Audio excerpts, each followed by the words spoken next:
ನಮಸ್ಕಾರ ಪ್ರಿಯ ವೀಕ್ಷಕರೇ, ಚೇತಕ್ ಟಿವಿ ವೀಕ್ಷಕರಿಗೆಲ್ಲರಿಗೂ ಆತ್ಮೀಯವಾದ ಸ್ವಾಗತ ಸುಸ್ವಾಗತ. ನಾನು ಪಾರ್ವತಿ ಎಸ್ ಕಂಬಳಿ. ಮುಖ್ಯಾಂಶಗಳು: ಮುಂಡಗೋಡ ಅರಣ್ಯ ಇಲಾಖೆ ಕಚೇರಿ ಆವರಣದಲ್ಲಿ ಅರಣ್ಯ ಅತಿಕ್ರಮಣದಾರರ ಪ್ರತಿಭಟನೆ ನಡೆಸಿದರು.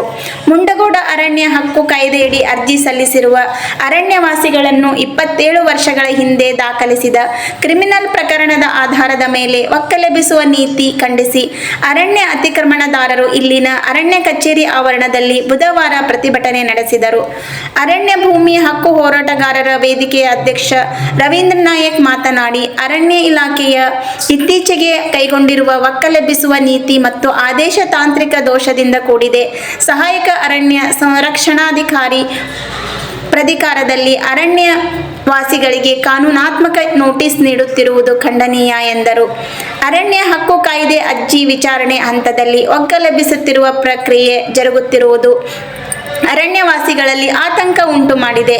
ಹಲವು ದಶಕಗಳಿಂದ ವಾಸ್ತವ್ಯ ಹಾಗೂ ಸಾಗುವಳಿಗಾಗಿ ಅರಣ್ಯ ಪ್ರದೇಶವನ್ನು ಜನರು ಅವಲಂಬಿಸಿದ್ದು, ಅವರನ್ನು ಒಕ್ಕಲೆಬ್ಬಿಸುವುದು ಸರಿಯಲ್ಲ ಎಂದು ತಿಳಿಸಿದರು. ಅರಣ್ಯ ಸಾಗುವಳಿದಾರರು ಅರಣ್ಯ ಇಲಾಖೆಯ 1998ರ ಕ್ರಿಮಿನಲ್ ಪ್ರಕರಣ ದಾಖಲಿಸಿದೆ. ಅರಣ್ಯ ಹಕ್ಕು ಕಾಯ್ದೆಯಡಿಯಲ್ಲಿ ಸಾಗುವಳಿ ಅರ್ಜಿ ವಿಚಾರಣೆ ಹಂತದಲ್ಲಿರುವಾಗ ಒಕ್ಕಲೆಬ್ಬಿಸಬಾರದು ಎಂಬ ಕಾನೂನು ಮತ್ತು ಕೇಂದ್ರ ಸರ್ಕಾರದ ಆದೇಶವನ್ನು ಇಲ್ಲಿ ಉಲ್ಲೇಖಿಸುತ್ತಾ ಇದೆ.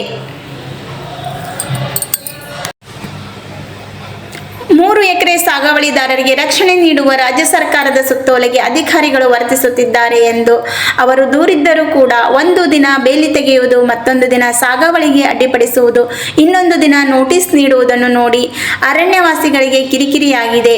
ಇಷ್ಟು ವರ್ಷಗಳ ಸಾಗುವಳಿ ಮಾಡಿಕೊಂಡು ಬರುತ್ತಿದ್ದರೂ ಕೂಡ ಯಾವಾಗ ಮನೆ ತೋಟ ಕಿತ್ತು ಹಾಕುತ್ತಾರೆ ಎಂಬ ಭಯ ಮನೆ ಮಾಡಿದೆ ಎಂದು ಅರಣ್ಯವಾಸಿಗಳು ಅಧಿಕಾರಿಗಳಲ್ಲಿ ಅಳಿಲು ತೋಡಿಕೊಂಡಿದ್ದಾರೆ. ಅರಣ್ಯ ಭೂಮಿ ಹಕ್ಕು ಹೋರಾಟಗಾರರ ವೇದಿಕೆ ತಾಲೂಕಾ ಘಟಕದ ಅಧ್ಯಕ್ಷ ಶಿವಾನಂದ ಜೋಗಿ, ಗಣಪತಿ ನಾಯಕ್, ಮಂಜುನಾಥ್ ನಾಯಕ್, ಸ್ವಾಮಿ ಹಿರೇಮಠ್, ಮಲ್ಲಿಕಾರ್ಜುನ್ ಓಣಿಕೇರಿ, ಮುನೇಶ್ವರ ಹನುಮಾಪುರ್, ಸಹಾಯಕ ಅರಣ್ಯ ಸಂರಕ್ಷಣಾಧಿಕಾರಿ ರವಿ ಹುಲ್ಕೋಟೆ, RFO ಅಪ್ಪರಾವ್ ಕಲಶೆಟ್ಟಿ, RFO ವೀರೇಶ್ ಭಾಗವಹಿಸಿದ್ದರು. ವರದಿ BS ತೋಟಯ್ಯನವರ.